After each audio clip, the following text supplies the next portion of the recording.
Olá! Começando o 157º episódio do A Fonte da Gigahertz, patrocinado nesta semana pela Firmou Consultoria e pela Gorilla Shield. Quem fala aqui é o Marcos Mendes, e assim como toda semana o Felipe Espósito também tá por aqui, beleza? Tudo certo, Marcos. E aí, como é que vai? Tudo bem também. Você tá curioso? Porque eu estou. Quero saber de você. Pra ver o filme da Fórmula 1 da Apple, com essa campanha toda que ela tá fazendo, ou nem assim ela te convenceu? Olha, eu não sou muito chegado em Fórmula 1, então seria um filme que eu passaria. Porém, tá todo mundo falando desse filme.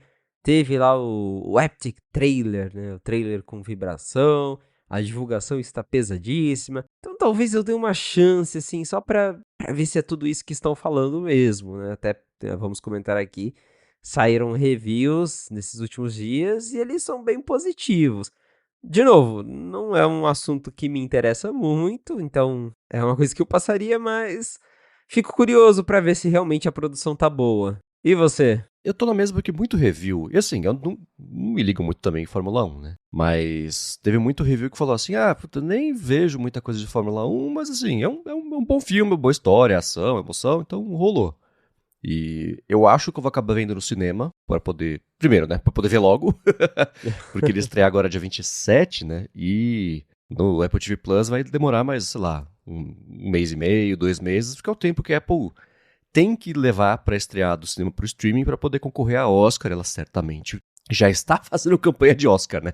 Então ela vai tentar levar umas estatuetas com isso e outras premiações também, né? Então acho que eu vou acabar vendo no cinema. E tem aquela coisa também, né? Filme assim, geralmente, se o assento do lado não ficar incomodando, dá para aproveitar melhor no cinema, porque um sonzão, uma telona, né? Então eu vou acabar vendo, mas tô curioso, tô inesperadamente curioso pra ver esse filme. Acho que vai ser. É um daqueles que a Apple tá associando muito a ela, tá fazendo aquelas campanhas do tipo, leva o Brad Pitt pra loja da Quinta Avenida pra tirar foto. Fez uma apresentação do filme durante a WWDC, né, pra pessoas convidadas, etc. Então tá sendo engraçado ver ela ao mesmo tempo tratar isso como só um filme. É um filme, gente, esquece que é nosso. Mas lembra que é nosso também? E se associar, ficar na cola ali, tá curioso. Tanto que eles fizeram isso que recentemente saiu uma matéria sobre como eles fizeram as filmagens de algumas das cenas. E a Apple basicamente criou uma câmera com um hardware de iPhone, mas que não era no iPhone. E acoplaram ali nos carros que eles usaram para filmar. Achei muito legal isso, apesar de novo, não sou interessado em Fórmula 1, mas achei bacana a ideia deles terem construído uma câmera, pelo que dá a entender ali na reportagem. Eles usaram o hardware equivalente ao de um iPhone 15 Pro Max, né? Pegaram a lente, o sensor, só que colocaram tudo num corpinho ali diferente, né? Porque não dava para pendurar um iPhone ali no carro, então fizeram uma câmera especial para isso. E eu achei super bacana. Então, e o legal é assim, né? Que nem, sei lá, desenho de hardware do programa Apollo. Fala, tá, você não pode acrescentar 1 grama de peso, porque se você fizer isso, os cálculos todos de combustível, de tudo vão pro espaço. Aqui você lida com aerodinâmica. Então, assim, você não pode mexer em nada no desenho mesmo desse componente da câmera de transmissão de TV, porque se você mexer, vai bugar todo o carro, joga o vento para a esquerda, sei lá, né? Aí danou-se também, né? Você mata o piloto. Então tiveram que trabalhar bem dentro ali, tanto do peso quanto do formato que já existe. E fizeram até um app de iPad específico para isso. O pessoal falou, pô, mas lançar esse app que é bom nada, né? Porque ajudaria muito mais gente além só da equipe de produção do filme de Fórmula 1. Mas esse trabalho que eles tiveram eu achei bem interessante, só para poder dizer filmado, não tudo óbvio, né? Mas cenas de corrida filmada com iPhone. Porque no fim das contas a câmera, o processador, tudo de iPhone, eu vou falar que foi iPhone. Bem Com interessante. certeza. Muito legal. Muito bem, pra quem tá curioso, pra quem talvez, né, estreia no dia 27, né, pra quem for no cinema e assistir ao filme e quiserem mandar pra gente impressões de vocês, vai ser interessante ver tanto do pessoal que é vidrado em Fórmula 1, é o caso do meu irmão, quanto o pessoal mais casual vou ver um filme, né? Ao invés de ver Missão Impossível, vai ver Fórmula 1. Vai ser Com barulhento igual. certeza. E Felipe, teremos beta 2 hoje de desenvolvedores para a família 26 ou você acha que é muito cedo ainda? Tá já na hora, pegando ali o histórico de atualizações, se a gente olhar para o passado, ver iOS 17, 18, geralmente são 15 a 16 dias, né? 2 semanas ali para a gente receber o segundo beta. Tô até olhando aqui agora o histórico. O iOS 16 foram 16 dias entre o primeiro e o segundo beta. O 17 foram também 16 dias. O 18 foram 14 dias, então 2 semanas exatas. Pode ser que entre hoje e amanhã tenhamos beta 2. Espero que hoje, né? Mas até amanhã sai. E você publicou uma matéria na Macworld falando pra se você tá aí não gostou do Liquid Glass, por dentro tem muita coisa bacana, muita novidade.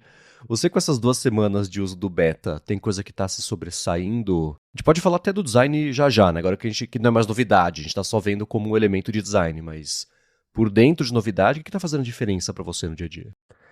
Então, de novo, acho que o principal mesmo é o design, né? Você tem coisas novas, como eu coloquei nessa matéria, tem APIs novas, mas o negócio das APIs é que só vai dar para tirar proveito delas no final do ano, quando os aplicativos começarem a ser atualizados. Por enquanto, é tudo ali só no papel mesmo. Então, o que mais chama a atenção acaba sendo o visual. Um recurso que eu tô achando interessante, que funciona às vezes não funciona, é o Automix do Apple Music, que é aquele DJ que ele não só faz um fade nas músicas, que eu já tinha o crossfade, mas agora ele meio que entende ali a melhor parte para remixar uma música com a outra, muda os batimentos da música. Isso eu tô achando interessante, é legal. Eu sei que existiam aplicativos que faziam isso, mas agora tá ali automático dentro do Apple Music.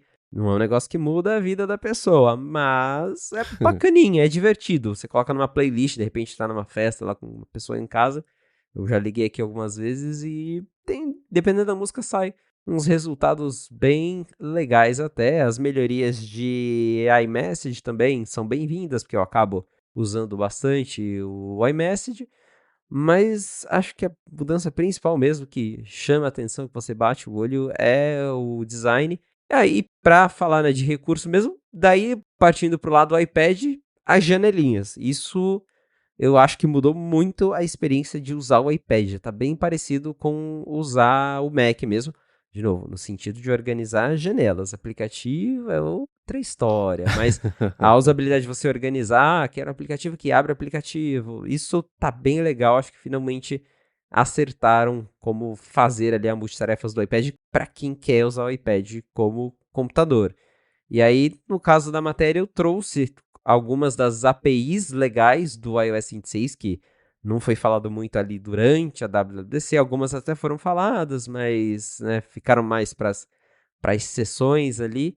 E tem bastante coisa legal internamente para os desenvolvedores aproveitarem. Eu coloquei ali o exemplo dos upgrades do Wallet, aplicativo de companhia aérea.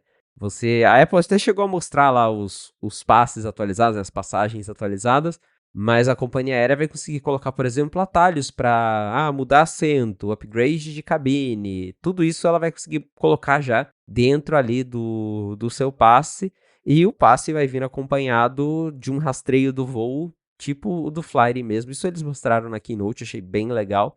E segundo a Apple, todo aplicativo de linha aérea que atualizar, que aderir a esse modelo atualizado de passes, já vai suportar esse rastreio do voo. Então isso é muito legal. Para quem gosta de jogos, tem APIs novas para jogos, não só em relação a gráficos, metal, mas a Apple agora também criou uma API nova para ela mesma oferecer os controles touchscreen de jogos, né? Quando tem ali o joystick virtual na tela. Agora tem um da própria Apple que você só customiza de acordo com o que você precisa mais. Ele funciona ali de um jeito que a Apple mesmo fez e fica mais fácil a implementação, sem contar, claro, no novo aplicativo de jogos. Tem uma API para alarme que eu achei bem interessante. Os aplicativos agora podem oferecer alarmes, então se você está lá no seu aplicativo de receita, quer colocar um timer. Você não precisa mais sair do aplicativo, abrir o relógio do iPhone. Os aplicativos agora conseguem definir um timer e o desenvolvedor consegue customizar a interface de acordo com a necessidade dele. Bem interessante também. Melhorias no Passkeys, que é aquele sistema novo de sem senha que você autentica ali com Face ID, Touch ID. Agora o Passkeys também consegue preencher seu nome, e-mail, para ficar ainda mais rápido quando você vai criar uma conta nova em algum site. E algo que a gente já comentou aqui também, que isso deve fazer muita diferença quando os desenvolvedores adotarem, que é multitarefas quase de verdade. Então, isso eu tô bem ansioso para testar, que hoje o iPad mesmo tem aquela limitação. Você tá no Final Cut, você troca de aplicativo, a exportação acaba. E agora com o iPadOS 26, pois é, né? É até ridículo falar isso, mas é verdade, né? O negócio tem um chip M4 e não consegue exportar vídeo em segundo plano, mas agora a Apple resolveu isso, porém depende da adoção da API, que inclusive está no iOS também, tá? A Apple usa o iPad porque acho que é o exemplo mais óbvio, mas vai funcionar no iPhone também porque não é só para exportar vídeo, né? Embora dá para você exportar vídeo no iPhone também, mas sei lá, o Instagram mesmo, acontece muito, você vai postar um story, aí você troca de aplicativo, eles fizeram uma gambiarra que eles deixam uma Live Activity rodando para conseguir postar em segundo plano. Agora tem uma API bonitinha para, sei lá, você vai fazer backup das suas fotos no Google Fotos. Tem a API para ficar rodando isso em segundo plano para concluir essa atividade para você. Então, multitarefas em geral, tanto para iPhone e iPad, vai melhorar bastante quando os aplicativos estiverem atualizados. Mas do que dá para a gente aproveitar mesmo no beta, o que chama atenção mesmo é a interface. Assim, tiveram, claro, melhorias aqui e ali, eles mexeram bastante, né, na parte lá dos atalhos. Eu até comentei do chatbot da Siri, né, que você tem ali, dá para usar os modelos da Apple. Isso eu também tenho brincado bastante. Mas o número um mesmo por enquanto, é a questão visual. Eu ia te perguntar justamente depois do iPad mesmo, porque eu tava com um medo da intenção ser muito boa, da administração nova de janelas, mas na prática ser aquelas patinadas, não só de primeira tentativa, mas o primeiro beta da primeira tentativa. Né? Interessante saber que já tá funcionando bem. Eu vejo pelo que o pessoal tá gravando de vídeo, especialmente, que parecia mesmo que a intenção foi cumprida logo de cara, como tá fácil de fazer o esquema da tela dividida, de arrastar os apps, ele entende muito bem ali. Bacana ver que assim, na prática, não só na promessa, que talvez lá, tempo do lançamento em setembro, ia tá ok, né? Que é que nem como a Apple faz com, sei lá, lembra a central de controle quando saiu no primeiro beta no ano passado, que era impossível você colocar os ícones como você queria, se ele desconfigurar tudo e você tem que arrumar tudo de novo. Parecia um castelo de carta, era difícil, né? Bom saber que pelo menos nesse caso do iPad não tá assim. Tá bem já bacana. Claro, tem melhorias a serem feitas, mas para o primeiro beta eu já achei bem interessante a mudança que eles fizeram. E se você não gostar, dá para voltar para o Stage Manager antigo. Para quem já se acostumou com ele, tem a opção lá. Você consegue escolher entre app em tela cheia, aí funciona como um iPad mesmo, é um app por vez, o Stage Manager antigo e o novo modo de janelas. O que não tem e que algumas pessoas sentiram falta, que eu vi comentando, é o antigo Split View, que você só, né, arrastava o aplicativo para o lado e ele já dividia a tela automaticamente. Agora tá aquela coisa um pouquinho mais manual, que se você quiser usar lado a lado, você abre o aplicativo, redimensiona, abre o outro, redimensiona e ele fica lado a lado, né? Tem gente que tá sentindo falta dessa multitarefas um pouco mais facilitada e mais óbvia de iPad, mas eu que uso todo dia o iPad no Magic Keyboard ali com teclado, mouse, gostei das mudanças. Tem uma coisa, e pra todo mundo, passa na matéria do Felipe, que tá aqui na descrição pra poder ver, quem não viu ainda, que eu tô achando muito engraçado, que é a tela de quando termina o timer. Tela de alarme. Ela tá comicamente, desproporcionalmente gigantesca. Tá muito engraçada. Será que é assim mesmo de propósito? Parecia que, sei lá, que eles pegaram a tela do Apple Watch e botaram por engano no iPhone e ela tá em tela cheia, sabe? Então, eu não sei se é de propósito, que assim, nas imagens da WWDC tá assim também, né? É Então, verdade, bom ponto, né? dá a entender que é, mas me parece o tipo de coisa que até a versão final vai mudar, porque tá muito grande, tá realmente bem desproporcional e tá todo mundo achando estranho. Muita gente comentando, nossa, o alarme tá gigante, né? Não sei se precisa de tudo isso. Então, eu acredito que a intenção foi facilitar pra, né, você tá lá acordando assim, não tá enxergando direito, você mete o dedão e aperta o botão. Deve ter sido isso, mas que ficou estranho, ficou, pelo menos pra mim. É, e assim, não precisa mudar, tá legal. Tá engraçado, mas tá legal, né? O único problema, e isso já aconteceu comigo, é o seguinte: toca o alarme, você vai pegar, encostar na tela, se deu um stop, se deu um snooze, não sei. Né? Então, tá grande a ponto de dá toque acidental mesmo, então um outro ajuste até que seria bem-vindo, mas tá legal assim, pode deixar gigante. Parece mais um ajuste, um treino para quando a Apple for lançar o HomePad, sei lá, né, displayzão, bonitão ali, né? Vamos ver. Agora, pulando pro macOS, um colega seu, David Price, reparou que a Apple está acabando com a mãozinha de Mickey Mouse do macOS. Que abuso! Eu tô sentindo tentada a não atualizar só pra não perder essa mãozinha que eu acho tão bonitinha. A nova é tão sem personalidade, né? Parece uma mão de pare, assim, meio sem graça, né? Eu também. Foi uma das primeiras coisas que eu percebi quando eu atualizei o Mac. Falei, nossa, o cursor tá diferente. E realmente, né? Até chamavam de o cursor, né? A luvinha do Mickey Mouse. Tá até na matéria que o Marcos escreveu lá pro 95 Mac repercutindo essa notícia. E a Apple atualizou o cursor também. E agora é só realmente, parece uma mãozinha de pare mesmo. As setinhas, quando você encosta ali numa janela, tá tudo diferente. Mas eu senti saudade da mãozinha antiga. Eu gostava bastante dela. E acho interessante, porque a Apple mexeu no cursor do iPad, que agora é um cursor de verdade, mas também não é o cursor do Mac, que ela também mexeu, né? O Mac tem um cursor novo, o iPad tem um cursor novo e eles não são iguais. Achei curioso, assim, essa decisão, né, de mexe no iPad, traz um cursor de verdade, mas ainda assim um cursor que é mais iPad, né? Ele é todo translúcido no iPad, no Mac ele continua pretinho, com o contorninho branco, uma coisa mais tradicional mesmo, mas sim, a Apple mexeu no cursor e eu também gostava mais do antigo, né? Provavelmente daqui a um tempo a gente acaba esquecendo, mas a mãozinha antiga era mais bonitinha mesmo. Na verdade, todos, assim, naquele arquivo de Sketch, com a biblioteca toda de elementos, todos de UI que tem no sistema. A Apple fez, né, pro iOS, no iPadOS e pro macOS também. Isso é engraçado, porque eu tinha visto esse cursor novo e falei, putz, ok, né? Ainda estou desenvolvendo a habilidade de pensar que tudo pode ser uma pauta, sabe? Assim, eu vi isso aqui e falei, poxa, que pena, mudou, passou, aí eu vi a matéria e falei, pô, verdade, né, cara? As pessoas vão interessar. Aí publiquei também.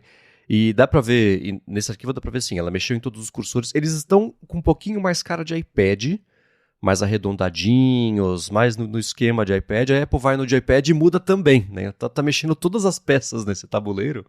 Então é curioso.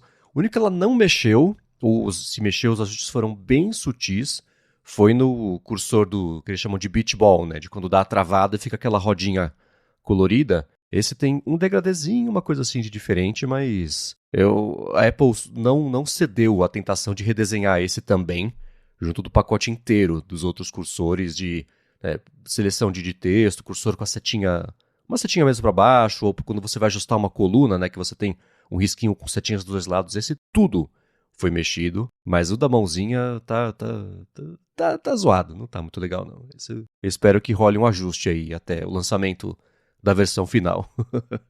Fiz minha parte para tentar causar a revolução e a pressão para todo mundo falar, não, é um bug, volta com o cursor antigo. Acho que não vai ter, mas... Quem sabe, né, Marcos? Mas, nossa, se mexerem na Beach Ball, daí acho que as pessoas pegarão em armas. Verdade, né? E eu gostava quando ele era mais glossy, era mais Sim. né, tinha mais, parecia um vidro mesmo, né? Parecia mais reflexivo, mais volume. Hoje tá meio chapado, tá estranho. Ela decidiu aplicar mais volume nas cores, no degradê de cada uma das cores, mas não foi dessa vez, quem sabe ano que vem. Agora, uma coisa que você reparou, que você publicou no iHelp BR, foi a respeito da Apple, não pela bondade do próprio coração, mas sim por conta da Europa, e deve ser uma coisa que ela fala, quer saber? Vai para o mundo inteiro, né? É a possibilidade de desenvolvedores fazerem o próprio airdrop, só que não é o airdrop, é isso? É quase isso, exatamente, porque teve toda uma discussão da União Europeia que quer que a Apple torne, né, os recursos do iOS mais compatíveis com outras plataformas, então o Android, por exemplo. E um desses recursos que a União Europeia quer que a Apple abra é o AirDrop, que é, né, o sistema de transferência de arquivos ali entre dispositivos Apple. Já existia no Mac há bastante tempo, daí no iOS 7 eles implementaram no iPhone também, e até hoje é um recurso que continua exclusivo das plataformas Apple.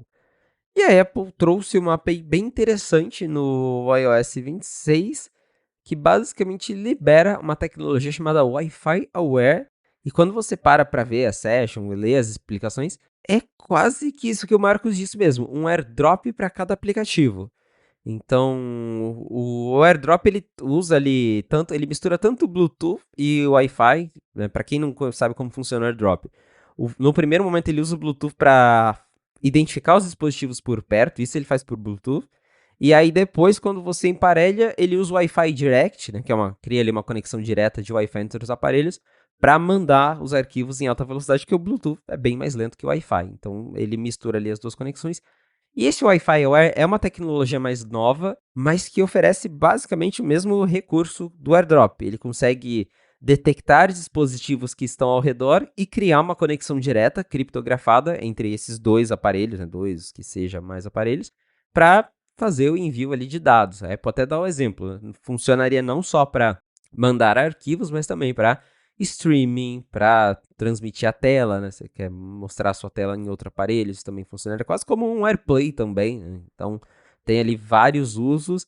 E nas telas que a Apple mostra, até a interface que a Apple criou para essa API é bem parecida com a do AirDrop. Então você vai abrir lá a janelinha no aplicativo, vai mostrar os aparelhos, né, que estão perto, também com aquele aplicativo aberto, que de novo, a Apple não está abrindo o AirDrop, ela criou uma API que funciona igual ao AirDrop, mas dentro de cada app. Então vamos usar aqui o WhatsApp como exemplo, né? Vamos imaginar que o WhatsApp tem essa API.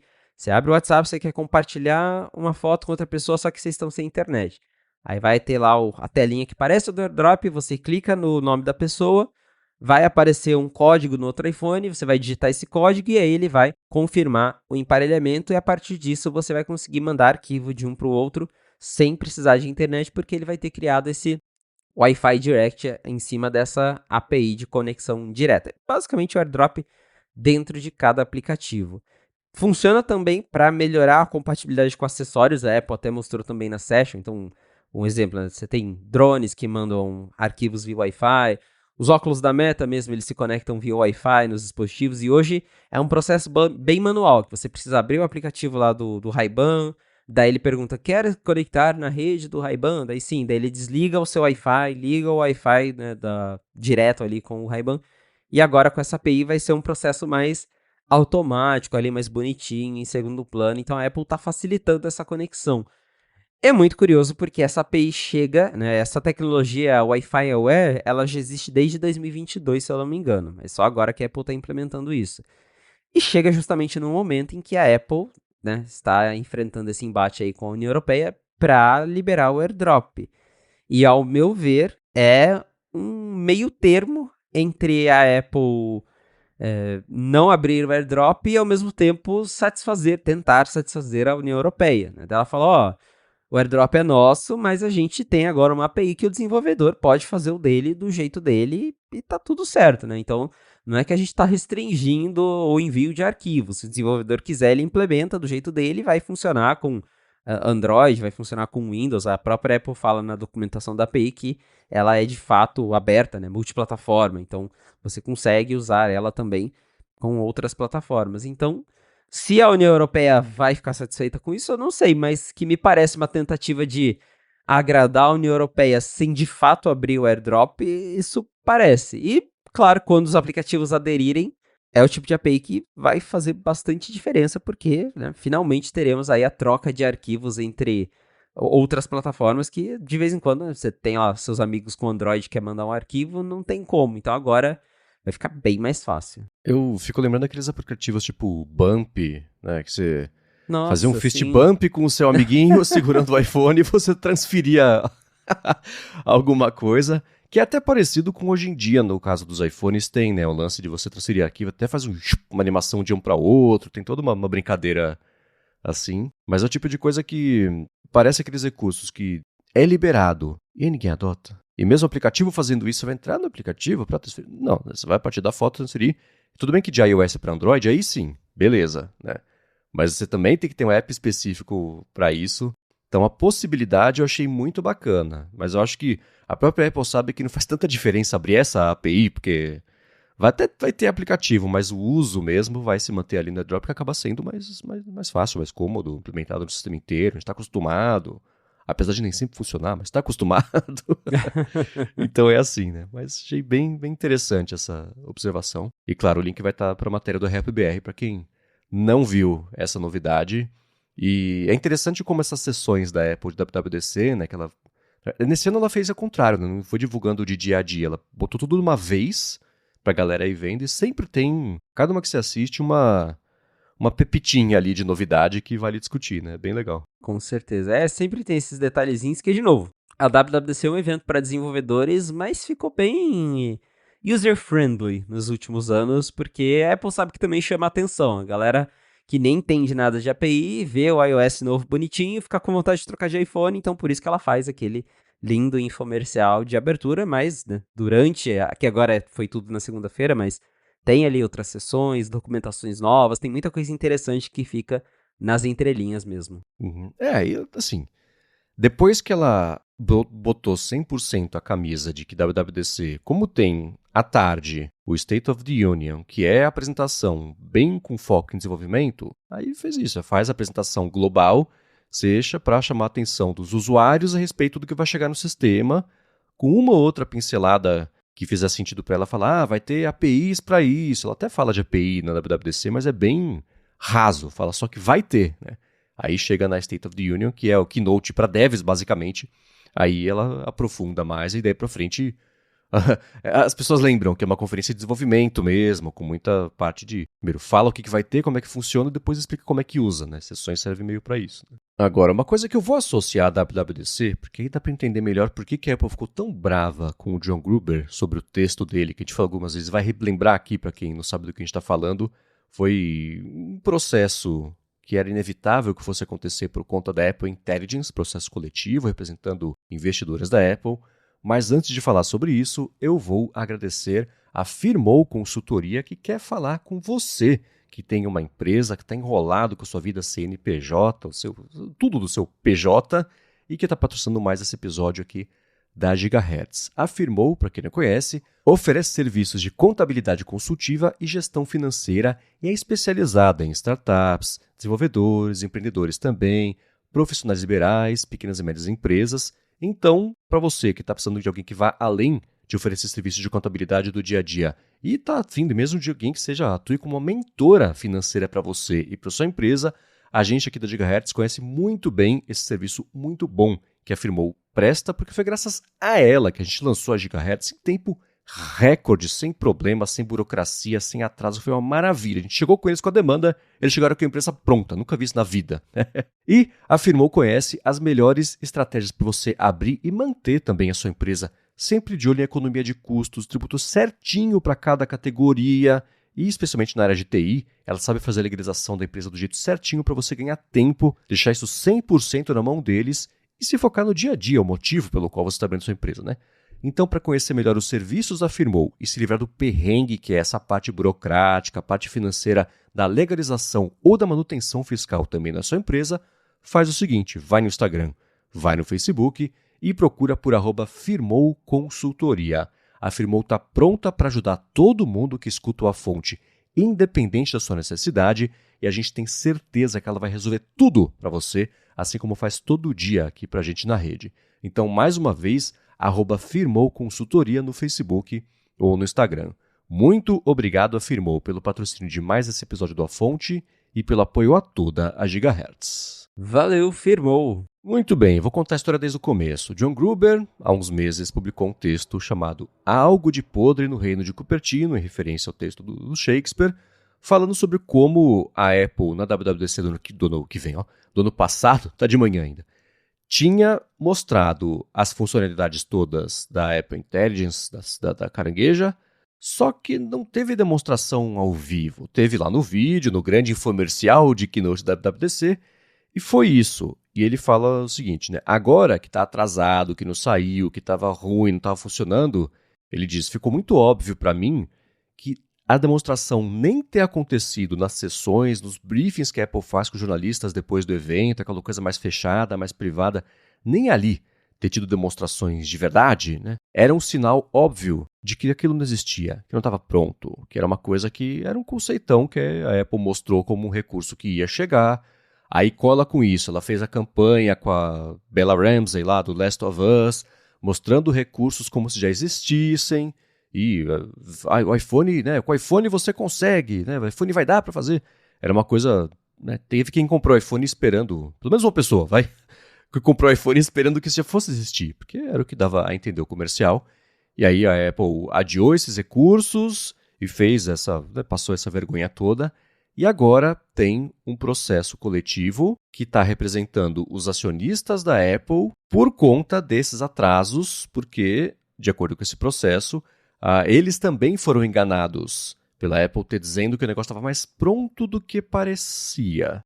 E aí, isso me faz pensar em todas as entrevistas que a Apple deu justamente agora para falar sobre isso. A gente até falou na semana passada, né? Uma das perguntas da Jonas Stern. Foi um conceitão? Eles falando, não, aquilo existia, aquilo funcionava. Eles já estão ali colocando as migalhas de defesa do processo, né? E esse processo cita o texto do John Gruber. Por isso que eu falei, agora fez sentido a Apple ter ficado tão brava com ele. No Talk Show Live, o podcast que geralmente a Apple ia, e nesse ano ela não foi, eu até tinha falado algumas semanas, acho que é exagero a Apple falar que ela não foi por causa disso, foi no mesmo horário lá do Fórmula 1. Não. O John Gruber falou, depois eu escutei ele falando assim, ela falou que, né, ele não quis falar que era ela, ele fez uma brincadeira lá, mas que no fim das contas a Apple falou assim, o que você disse foi injusto, a gente não concorda e, puxa, nesse ano não faz sentido a gente mandar executivos aí. Tem outra questão também, né, lá é com uma plateia, uma entrevista com o Jonas Stern no campus da Apple tem uma outra pegada, né? Mas aí esse conjunto da obra fez um pouco mais de sentido para mim da situação, especialmente sabendo que ele está citado no processo como um argumento de acusação contra a Apple. Falei, E aí, Felipe? Confusão, hein?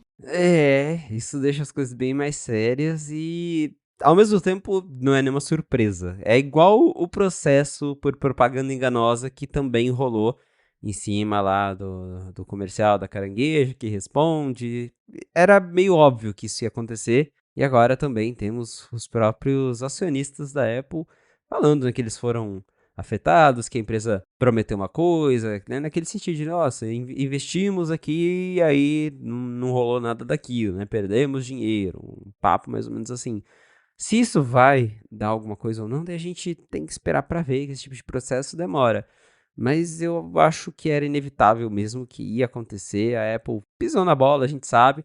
Agora eles vêm com esse discurso que a gente viu nas entrevistas da WWDC de não, a gente fez, mas era V1, e a V1 não ficou do jeito que a gente queria, daí a gente não lançou por isso, mas não é que não existia. Agora, o que pode acontecer, e que geralmente acontece nesses processos, é começar a vazar aquela enxurrada de e-mails internos entre os executivos, que daí a gente vai ver as conversas para saber se existia, se não existia, se realmente eles estavam fazendo, se o que a gente ouviu falar aí nas muitas reportagens da Bloomberg, principalmente, era real, que segundo o que as fontes dizem é que não tinha nada, que a Apple, né, rolou ali uma pressão do time de marketing que falou, tem que ter alguma coisa de IA para a gente vender iPhone esse ano. Aí falaram, fizeram, montaram todo um esquema e depois os engenheiros que se virem aí para dar conta de entregar isso no final do ano, né? E no fim das contas a Apple não conseguiu. Então fico curioso justamente para ver o que vai aparecer agora em cima desse processo de provas, e-mails, conversas, para a gente saber de fato se o que vazou até agora é realmente a situação ou se tem verdade no que a Apple está falando nas entrevistas de que existia uma versão interna, mas que ela não era boa, eles olharam e aí decidiram fazer do zero de novo, só que muito melhor. Mas que tudo isso, né, ficou bem marcado de um jeito negativo para Apple, ficou, né? Uhum. É que assim, as documentações, as comunicações internas da Apple a respeito disso não vão aparecer, mesmo com esse processo, antes de 2028. Pensa no da Epic Games, por exemplo. Porque só agora, faz um mês, a gente ficou sabendo das comunicações, o lance do Phil Schiller, ele que foi o bonzinho da história, na verdade, e a parte sem filtros de comunicação de uma empresa tomando decisões importantes dessas, especialmente sabendo que ia estar devendo no cartório, né? Mas eu tô salivando para ver essas comunicações pra gente entender lá de dentro o que foi que aconteceu, porque agora com esse processo, a Apple vai ser legalmente obrigada a entregar todas as comunicações internas que toda empresa é proibida de deletar e é obrigada a deixar registrado para ser recuperado em casos assim.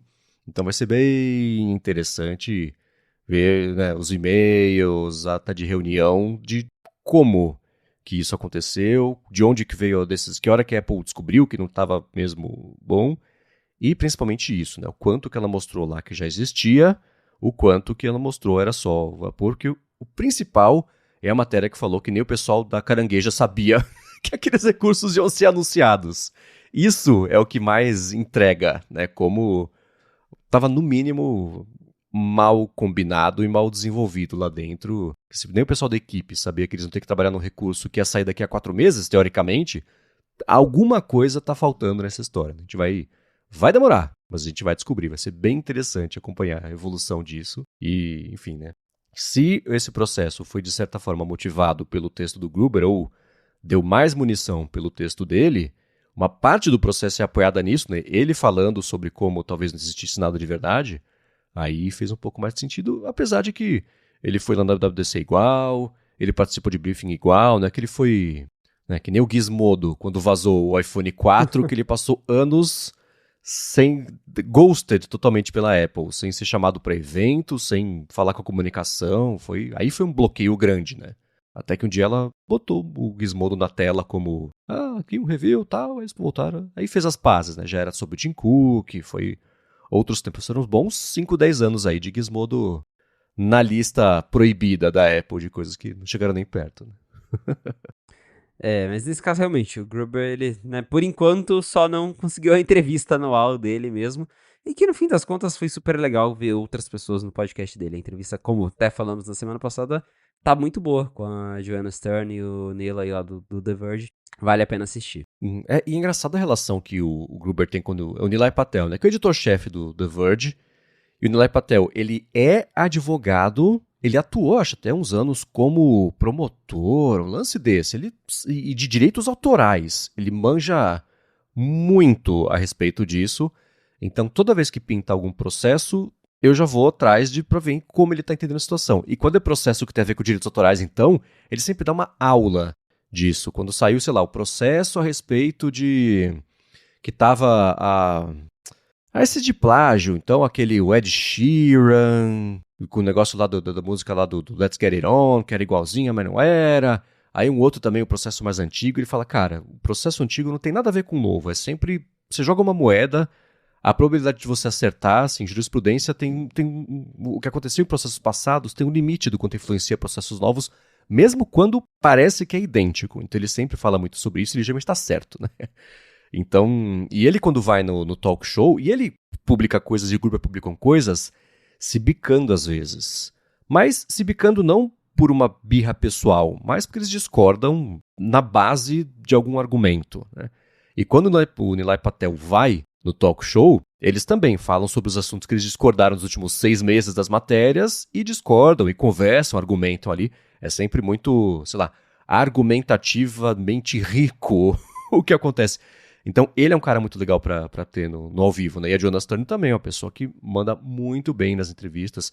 Quem vê os vídeos que ela faz, né, com a equipe toda lá do Wall Street Journal, Tech Things, que ela publica no YouTube, é sempre com uma ideiazinha muito bacana de como explorar um tema que ninguém fez ainda, né? São pessoas que enxergam jeitos interessantes de explorar. Então, botou os 3 ali no palco pra falar sobre as novidades, sobre o que aconteceu no ano passado. Eles até falaram sobre...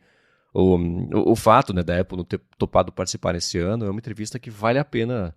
Pena que é só em inglês, né? Mas vale a pena escutar. Para quem pulou, quem não conhece o podcast do Gruber, esse é um bom ponto de partida. Agora, falando sobre as IA, de modo geral, da Apple, na semana passada, foi aqui na quinta, na sexta-feira, acho que foi na sexta-feira, à tarde, uma coisa assim.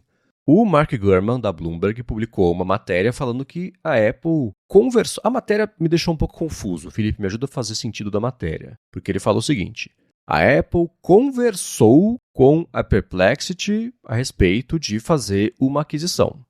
Aí na mesma matéria, fala que está conversando. Aí na mesma matéria, a Perplexity fala que não sabe de nada.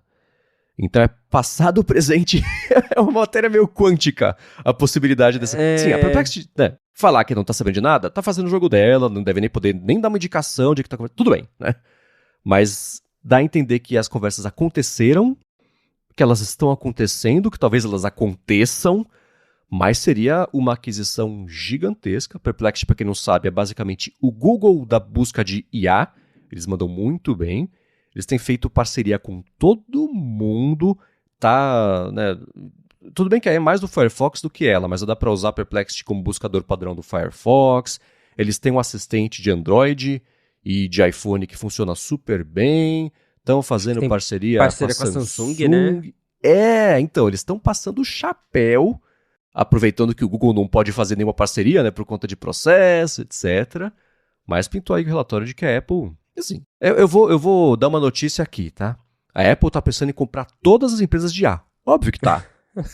Porém, essa teve fumaça suficiente pro Gurman falar a respeito, né? Seria uma aquisição bastante histórica, né? Com certeza me surpreendeu no sentido justamente, né, saber que... É igual você falou, realmente lá dentro eles devem estar considerando todas as opções, principalmente depois desse fiasco que tem sido até agora. Então eles devem cogitar comprar desde OpenAI a Perplexity, mas achei interessante essa notícia ter saído justamente porque dá a entender que a intenção é grande, né? Que não é só uma fumaça, que talvez realmente tenha ali um plano maior para fazer isso acontecer.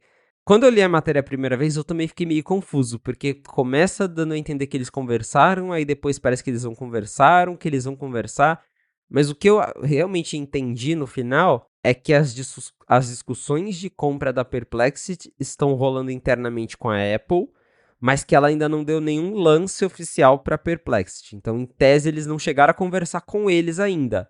O que a matéria, pelo menos ao meu ver, fala é que a Apple tem se aproximado da Perplexity, tem discutido, tem conversado, né, discutido parcerias, até porque a gente sabe que a Apple tá para abrir aquele, né, a integração que hoje é só com o ChatGPT, ela tá para abrir isso para outras IAs.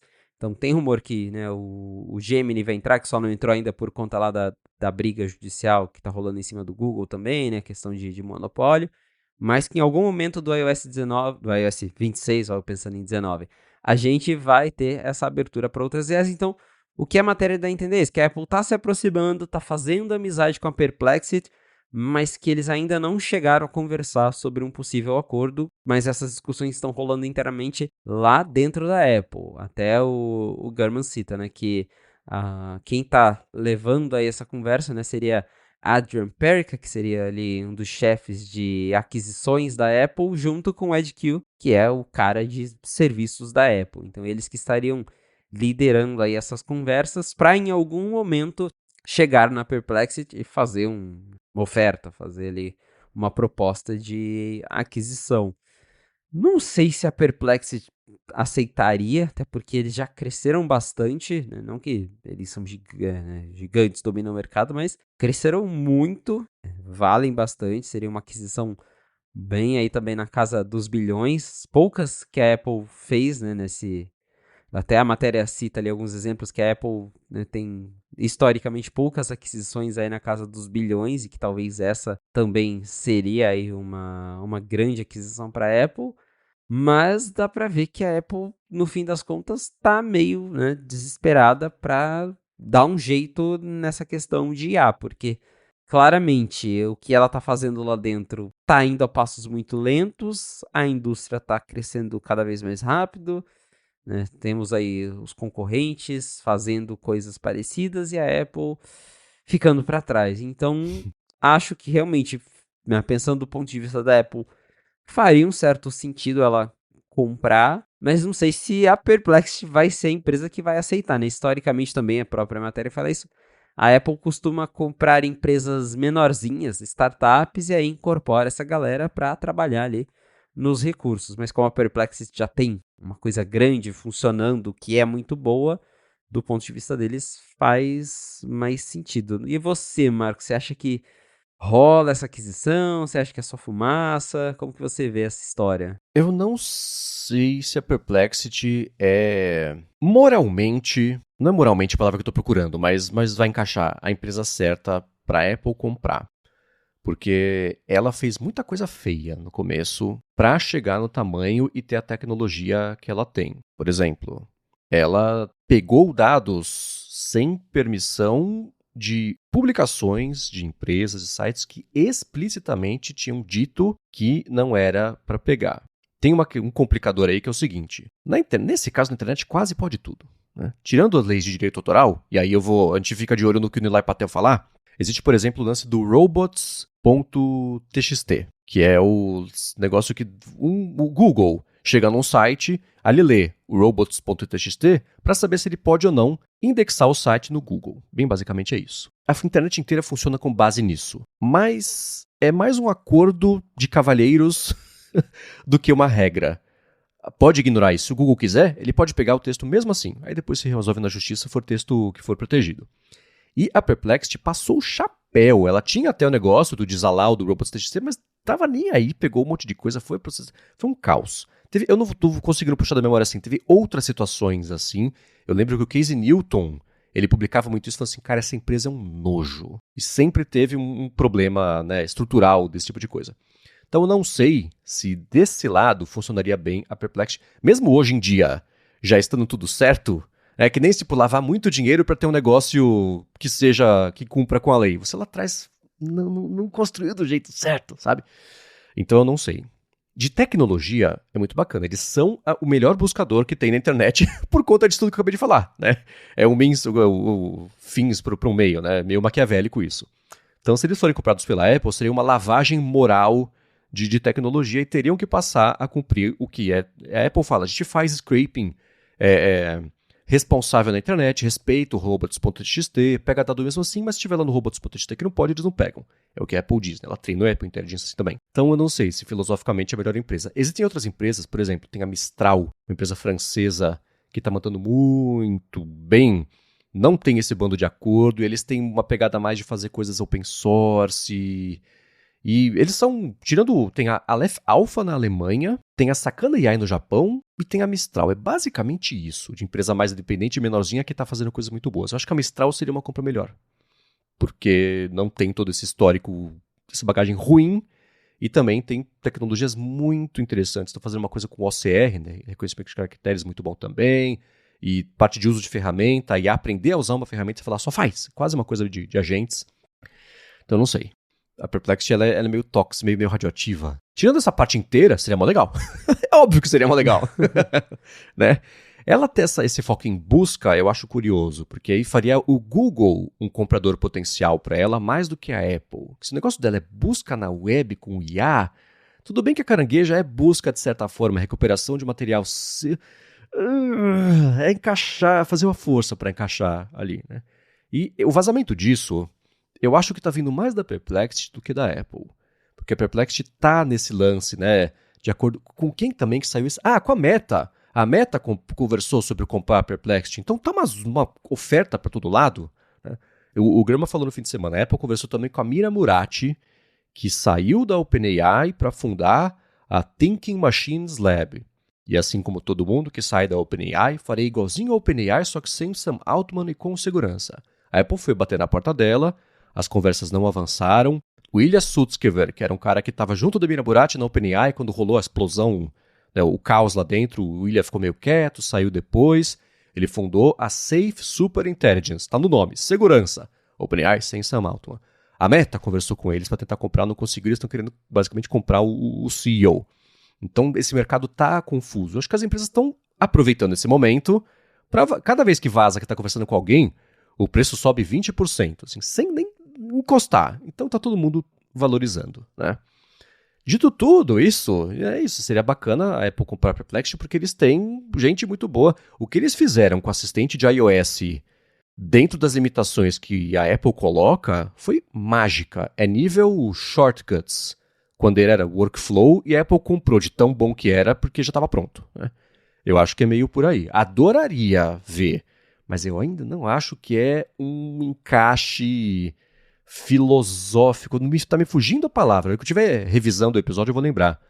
Mas tem um ruidinho aí que eu não sei se faria sentido. Né? Daria certo. O CEO da Perplexity, Aravrind Srinivas. Esse cara ia durar pouco ali, porque não é o estilo, sabe? Não sei. Então eu fico bem curioso, no fim das contas, para saber o que vai rolar. Você falou da assistente da Perplexity pro iOS e eu até esses dias fiz um teste, depois que saiu essa notícia, eu tava brincando ali. E é impressionante, porque eu peguei a assistente e falei, toca o episódio do A Fonte que a gente fala sobre WWDC. Ela achou o episódio e tocou no Apple Podcasts. Eu falei a mesma coisa pra Carangueja. Ela, não encontrei resultados na web para... Então, eles realmente, dentro das limitações da Apple, eles fizeram uma coisa melhor que a Apple entrega. E a Apple é dona do Apple Podcast e ela não consegue encontrar podcast até hoje se você especificar um tema. Então, isso já diz muita coisa. Agora, um asterisco nessa conversa toda é que eu fico pensando, não adianta a Apple comprar e não fazer nada com isso depois também, né? Porque a Carangueja foi comprada com essa mesma intenção. Vamos fazer uma coisa incrível, implementaram, ficou lá e tá assim até hoje. Então, espero que se comprarem mesmo, que não seja outra compra desperdiçada, porque a Perplexity ou qualquer outra que seja, tem recursos muito bons para acabarem caindo ali numa gaveta ou no esquecimento da Apple. Pois é, claro que a gente quer saber de vocês, as impressões de vocês. Vai saber se entre a gravação e publicação do episódio vão ter comprado já, vão ter desmentido, não sei. Mas falem com a gente, gigahertz.fm/feedback, acho que vai ser outra coisa, que daqui a muitos anos, quando alguém escrever um livro a respeito disso, a gente vai ficar sabendo mais dos detalhes, tá? Mas mandem pra gente, vai ser interessante saber o que vocês acham disso, gigahertz.fm/feedback. Agora, uma outra coisa envolvendo IA que chamou a atenção, pelo menos a minha. Na verdade, tem chamado faz muito tempo, chamou do Felipe, que ele comprou, mas foi a Meta que lançou mais óculos inteligentes, e eu tô cada vez mais preocupado, não diria, porque né, não é minha responsabilidade, mas interessado em ver como a Apple vai reagir a essa aceleração desse tipo de coisa, né, onde ela está mirando a tecnologia, quanto que vai estar atrasado quando ela lançar no ano que vem. A gente vai falar sobre esses óculos novos do Facebook. Mas antes de falar sobre isso, eu vou agradecer a Gorilla Shield, que está mais uma vez patrocinando a fonte e segue oferecendo 5% de desconto cumulativo com os descontos do site se você for em gorillashield.com.br e usar o cupom GHZ no checkout para comprar a infinidade de capinhas e de películas que ela oferece para diversos telefones, não só as opções da Apple, mas tem para os da Samsung, tem Motorola, tem capa de notebook também, se você está buscando uma coisa dessa, película também para tudo quanto é telefone. Eles têm fone de ouvido que vão desde o fone grandão, headphone mesmo, até o fone Bluetooth, dos pequenininhos, né, isolados ali, um em relação ao outro. Carregador tem para Android, tem para iPhone, tem portátil, né, os powerbanks, tem carregador sem fio, tem carregador de carro, tem carregador magnético também. Cabo tem todos que você precisar. Tem cabo comprido, curto, tem o traçado, o não traçado, o Lightning, micro USB, o C, outros cabos todos, adaptador de todo tipo para todo tipo, então o adaptador tem muita coisa lá para você conhecer. Acessório que vai além também da parte de iPhone, de iPad também, tem para notebook, tem braçadeira se você corre, por exemplo, tem carteira, tem mochila, mala de viagem. Então faz o seguinte, vai em gorillashield.com.br e dá mais piadinha no que tem por lá, e se você for fazer uma compra, usa o cupom GHZ no checkout, você ganha 5% de desconto cumulativo com os descontos do site.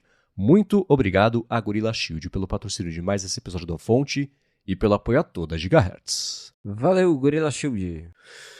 Muito bem. Acho que na última década é difícil pensar numa parceria que foi feita sem querer, na hora certa e que deu tão certo quanto a parceria do Facebook com a Luxor Ótica, que é a dona da Ray-Ban, é a dona da Oakley, é a dona dos óculos da Prada. É Prada, né? Eu sempre confundo essas da Vogue. É Prada. É. Acho que é mesmo. Enfim, porque a Meta lançou os óculos copiando a ideia do Snapchat, dos Snap Spectacles, lançou com parceria com a Ray-Ban, que era basicamente, vamos aproveitar o design da Ray-Ban para lançar um igual ao Snapchat, o pessoal vai postar story a partir de primeira pessoa com os óculos. Beleza.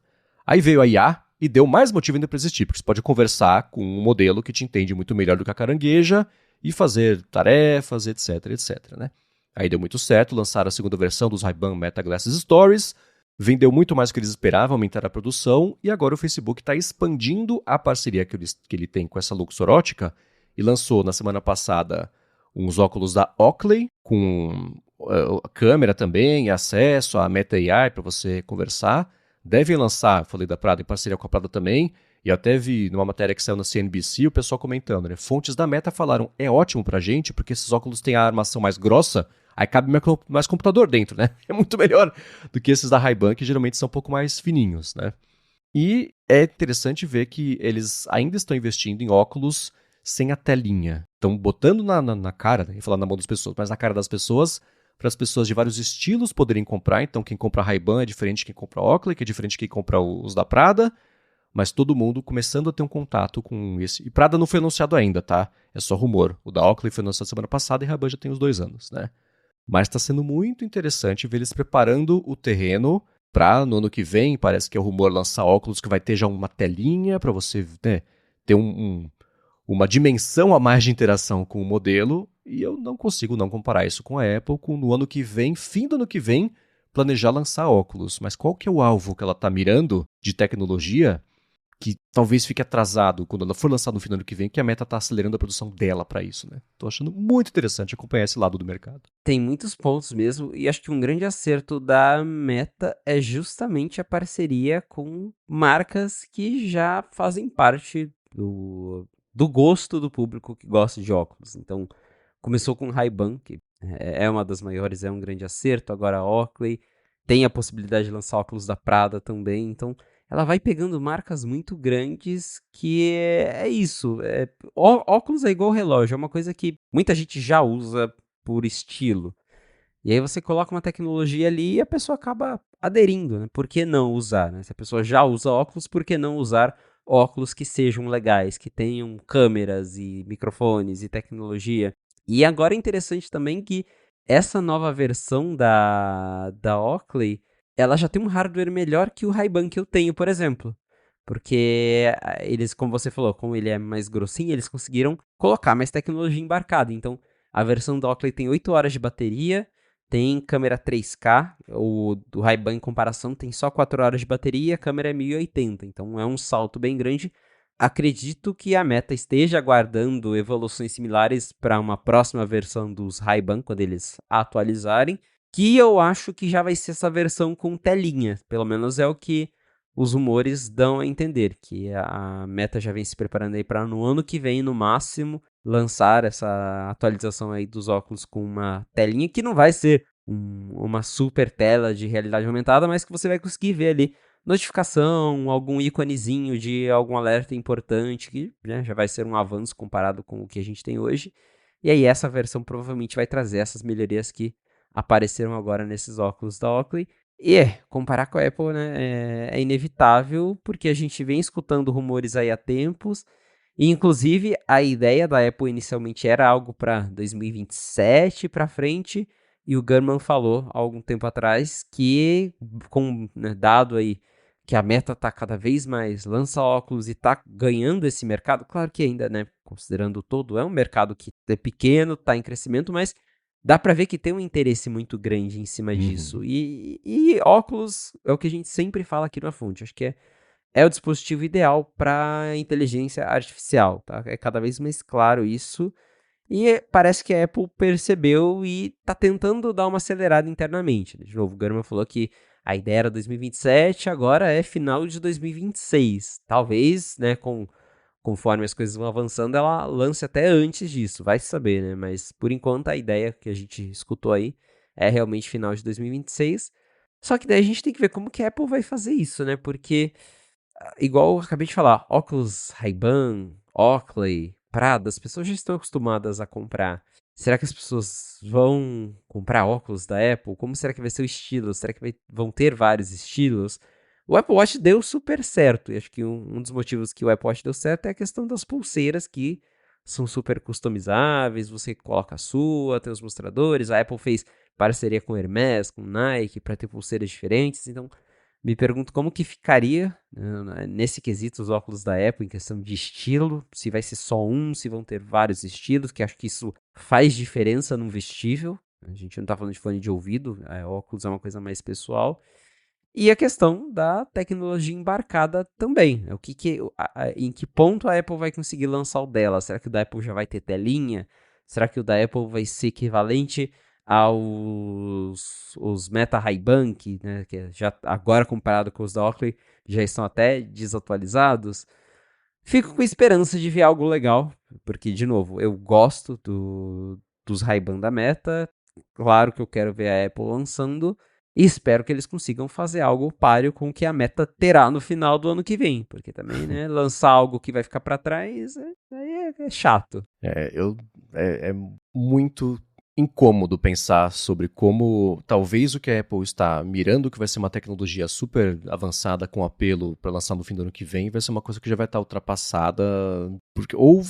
Eu penso no Vision Pro também, né? Assim, tá aqui tecnologias que ninguém nem sabia que existia, que todo mundo vai levar 10 anos para se acostumar. Custa 3 mil. Eu falo assim, tá, mas assim, então pra que, sei lá, que coisa. Que situação.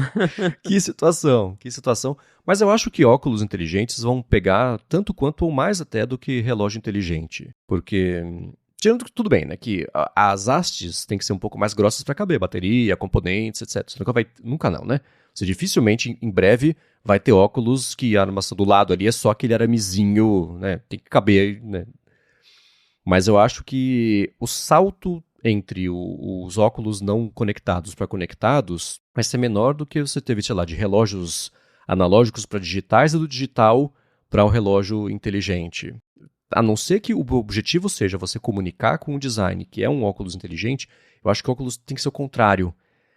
Você tem que saber que a inteligência está lá, mas mexer o menos possível no estilo, porque é isso, são óculos da Ray-Ban, são marcas consolidadas que vão ter opiniões a respeito do quanto você pode mexer no design delas, né? E no caso da Apple, a maior parceria que ela poderia fazer já não tem mais, que é essa com essa Luxor por conta dos óculos que a maioria das pessoas usam com base em data-eu, mas dá pra imaginar, né?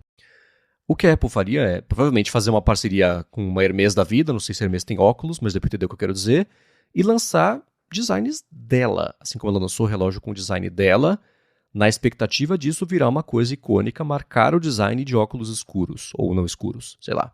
É uma coisa que tem mais cara dela, mas se ela fosse fazer parceria, teria que ser com essas marcas que já estão meio pegas, que o Facebook conseguiu, errou na mosca, né, quando fez essa parceria. Então, tudo sobre esse mercado vai ser interessante ver como a Apple vai fazer pra correr atrás, né? O fim do ano que vem ainda é distante demais, mesmo acelerando porque é sem 2027. E só acelerou porque o Tim Cook falou, vamos, né? E falou que ele tá muito em cima desse projeto, né? Afinal, aí é o chute meu, é o último projeto dele na Apple, então não pode errar. Com certeza. Como foi com o carro, como foi com o IA, como foi com o próprio Vision Pro, que é o primeiro traço, né? Curioso, vamos ver. Fim do ano que vem, que a gente já tá falando sobre isso, né? Agora, um outro projeto, esse que vem nadando, e acho que conseguiu ajustar nesse ano por conta de ter se dado a render, foi o projeto do iPad, o iPadOS 26. Parece, a gente tá falando no comecinho do episódio, né? Tá mais acertado. E a Apple sabe disso, dando entrevistas a respeito específico do iPad, com gente que sempre comprou a ideia do iPad por anos, né, liderou ali o iPad, a minha única máquina, etc., como, por exemplo, o Federico Viticci, do Mac Stories. Ele, por muitos anos, foi o principal usuário de iPad do mundo. Ele vestiu a camisa e fez, ele ele sempre promoveu e trabalhou mesmo muito no iPad. Aí até ele desistiu. Ele falou, cara, nos últimos anos, cansei de ficar, né, empurrando o caminhão ladeira acima só porque eu prefiro trabalhar no iPad, o Mac tá tão mais legal, foi pro Mac. E ele sentou com o Craig Federighi para conversar, quer dizer, o Federighi sentou com ele para conversar a respeito dessa mudança até conceitual, espiritual do iPadOS nesse ano. Voltou a falar do porquê que o iPad demorou tanto para fazer coisas como no Mac, a parte de latência era muito importante, né, e coisa assim, e falou também do porquê que o iPad ainda assim não vai rodar um macOS, né? Porque o iPad ainda roda, o iPadOS adaptado para esse tipo de interação. Teve algo a respeito dessa entrevista que te chamou mais atenção, que repercutiu alguma coisa específica a respeito dela? Ou isso só aconteceu no mundo? Quem quiser pode ver a entrevista.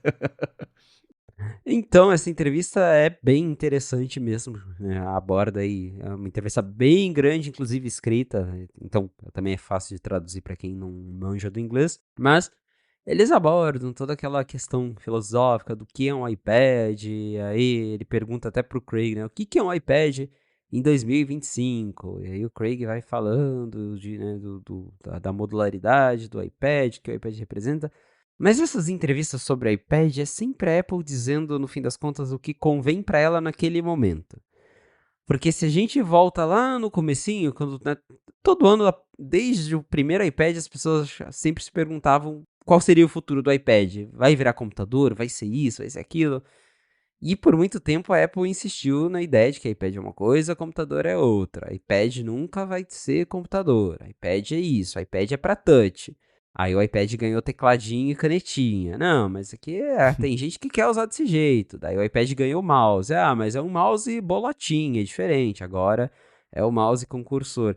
E aí eles voltam nisso, mas o iPad continua ganhando, né, essa carinha de computador cada vez mais. Até nessa entrevista o Craig ele é quase aquele discurso, né, de que tem carros e caminhões e cada um serve para alguma coisa, né? Ele até usa o termo ali spork, né, que é misturar um garfo e uma colher, que misturar as coisas não seria muito bom, que cada um é bom para uma coisa, que precisa de consistência, que o iPad nunca vai rodar o macOS, mas que o iPad pode se inspirar em elementos do Mac. Então, é isso, é o discurso que funciona para Apple hoje para falar que eles não vão juntar, que eles vão vender os dois, mas que eles reconhecem que as pessoas cada vez mais, né, tem cada vez mais pessoas que querem usar o iPad mais como um computador. Então eles vão fazendo, vão unificando até o dia que fizer sentido eles realmente unificarem tudo numa coisa só. Mas o iPad, por enquanto é isso. A gente sabe que a Apple quer vender os dois. A gente sabe que no fundo a Apple quer que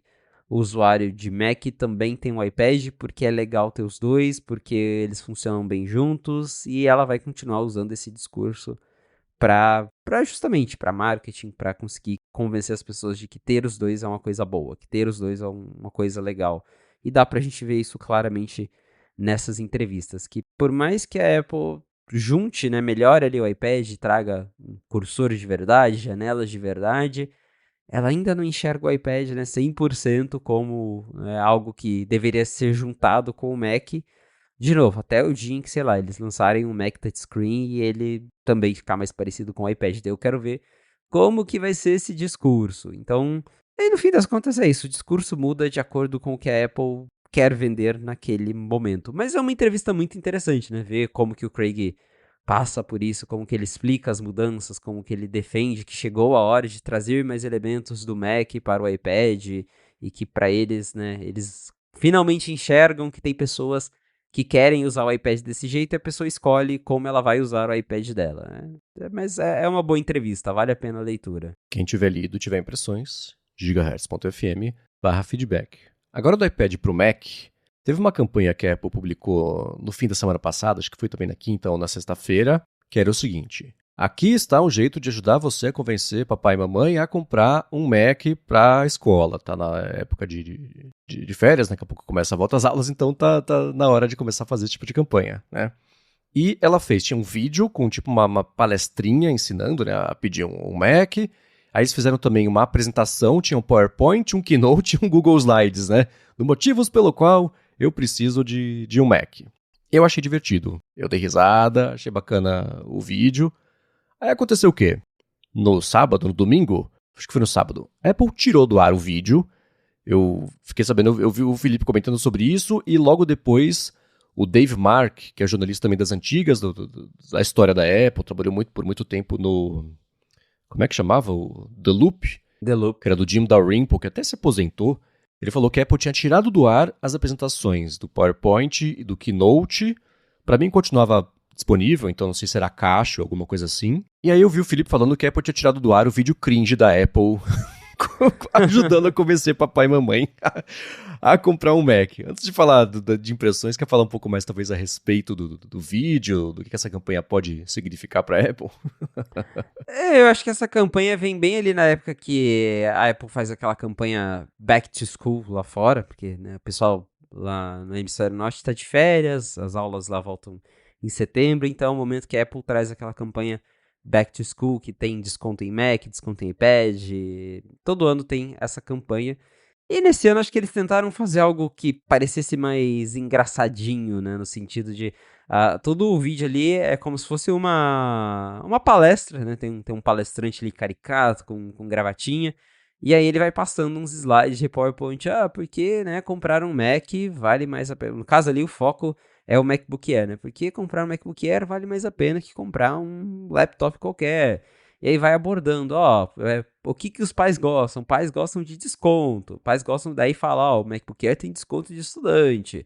Ah, fala pro seu pai que se você comprar um MacBook Air, ele tem o Find My e você não vai perder seu computador, porque porque o que o pai mais odeia é ter que comprar 2 computadores. Eu fiquei pensando, nossa, gente, é coisa de estadunidense mesmo cogitar perder um MacBook, né? Porque eu acho que um brasileiro nunca se permitiria perder um MacBook. Mas enfim, né? E aí vai abordando, é um vídeo de 7 minutos que vai abordando essas brincadeirinhas de, o PC tem isso, você vai comprar um PC mais barato, mas aí você vai gastar com backup, com case, com power bank, com antivírus, aquelas coisas bem clichês de computador. E, assim, eu assisti, eu fiquei indiferente. Eu acho que tive a mesma reação que o John Gruber, que ele até escreveu um comentário também sobre essa situação toda do comercial, dele ser retirado, que ele falou, eu não diria que é cringe, mas também não diria que achei engraçado. Eu fiquei neutro quanto ao vídeo, e até um detalhe que eu também concordo um pouco com o Gruber, que assim, eu entendo o que eles quiseram fazer, entendo que eles quiseram ser engraçados, mas ficou uma coisa tipo assim, qual que é o propósito do vídeo? A Apple acha que foi só ser engraçado, a Apple acha, né, que o Gruber até fala, que adolescentes são estúpidos demais para saber como pedir um Mac para os pais deles, ou a Apple acha que os pais são estúpidos demais para não saber o que é um laptop bom, e sabe, ficou um conceito meio perdido. Eu sei que teve gente que achou engraçado, que achou legal, mas eu achei que ficou meio perdido. E no fim das contas, o que mais me pega nisso tudo, independente do comercial ser legal, não sei, tem gente que gostou, tem gente que não gostou, é que parece que virou rotina, né? A Apple publicar um comercial no YouTube, esperar a repercussão dele e, dependendo da repercussão, tira do ar e finge que nunca aconteceu. Isso tem acontecido cada vez mais e acho que me aponta, sei lá, para uma mudança no time de marketing, não sei, na agência que a Apple tem, que tá estranho, porque é justamente aquele comercial do iPad Pro M4 que amassa os instrumentos, aquele pegou super mal, a Apple voltou atrás, tirou do ar. Aí teve um lá que eles lançam todo ano também do Mac, que o pessoal vai viajar com o Mac, que também pegou super mal, que falaram que foi um comercial meio estereotipado. Tiraram do ar também aquele comercial. Então dá pra lembrar aí já de algumas campanhas no último ano, talvez, né? O comercial da Apple Intelligence também teve que sair do ar. Então, assim, no fim das contas, independente do teor da propaganda, o que me chama a atenção é justamente isso. Como que a Apple, ultimamente, parece que lança no YouTube pra ver se as pessoas vão gostar ou não, aí dependendo da reação, ela tira do ar e não veicula e finge que não aconteceu. Isso eu acho meio estranho, não sei o que você acha, Marcos. Olha, quando eu vi essa campanha, eu achei engraçado porque, por coincidência, em 2012, 13, uma coisa assim, eu trabalhei numa campanha para uma faculdade e a campanha era para você dizer qual que era o e-mail do papai e da mamãe, qual era o curso pouco tradicional que você queria fazer, né, na época, né? Tipo assim, moda, gastronomia, coisa assim, e ele gerava uma redação para você mandar para papai e para mamãe dizendo por que tudo bem você querer fazer moda, sabe assim? Era o tempo que tinha uma resistência maior, né? Entendam que, pelo amor de Deus, né? Então falava sobre, né, as vantagens que ia ter, tamanho de mercado, etc. Na hora que eu vi essa campanha, eu falei, olha, não é que ela tenha copiado, mas eu falei, poxa, que engraçado, né? As ideias são uma coisa meio cíclica. Tem uma questão aí que eu não sei se tiraram do ar por conta de legislação. Porque tem uma diferença entre você falar com pré-universitários e falar com jovens, crianças. Especialmente em cada país tem um jeito diferente. Aqui no Brasil, por exemplo, a campanha não foi para o Brasil, mas para dar um exemplo, tá? Você não pode usar o imperativo para falar com criança. Compre agora. Você não pode mandar a criança comprar. Então, tipo, peça pra mamãe ligar. Quando era criança tinha isso, né? Pra você ligar pro, sei lá, turma do Chaves e pagar uma fortuna na ligação. Não pode. Então tem muitas leis e regras que você tem que seguir dependendo do seu público que você estiver falando, né?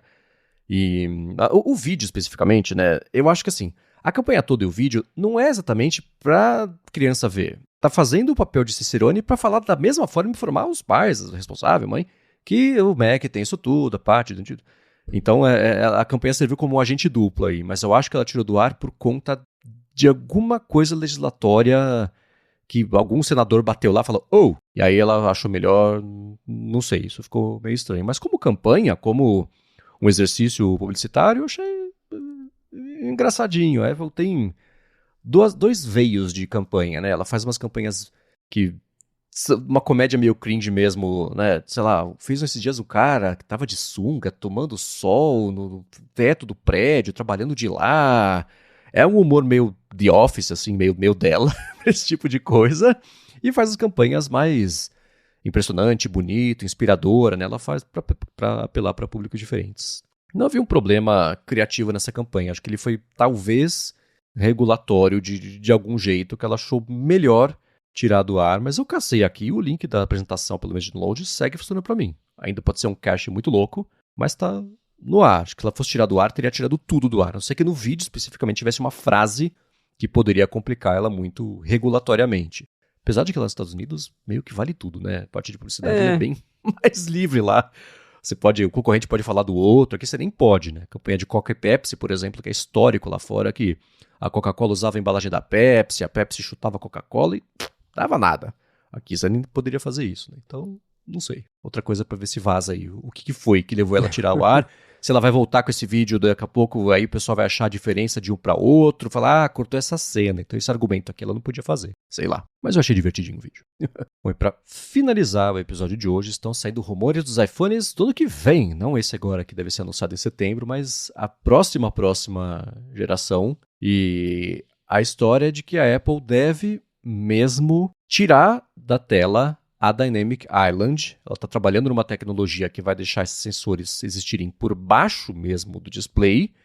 E aí que me entorta as ideias, esse rumor é o seguinte, a câmera frontal, ao invés de ficar ali no centro a bolinha, vai ser um furo na tela em cima na esquerda. Como é um bando de telefone Android, que fez isso para se diferenciar de todo mundo que coloca a câmera no centro, quando é incorporado na carcaça do aparelho, quando é tipo uma Dynamic Island fake, enfim, né? Mas o pior é por não ser simétrico, eu acho horroroso. O iPhone pendendo pro lado, assim, com meu caolho, sabe? Não sei.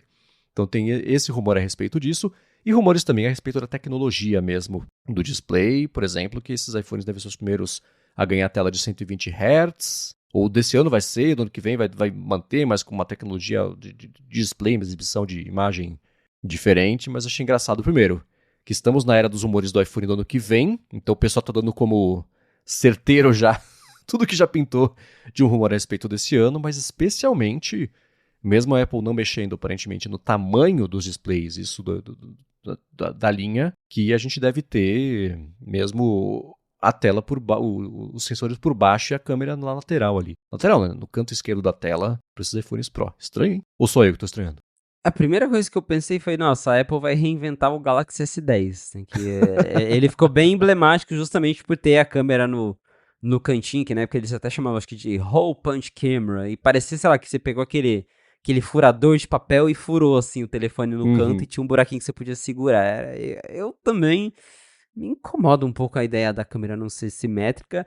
Fico pensando na Dynamic Island, porque é um recurso que eu gosto, eu acho legal, que tipo, muda e faz diferença, mas é bonitinho, é legal, já que precisa ter um furo que ele sirva para alguma coisa. Então, ela exibe, né, Uber, alguma informação útil, iFood, né, dependendo do aplicativo.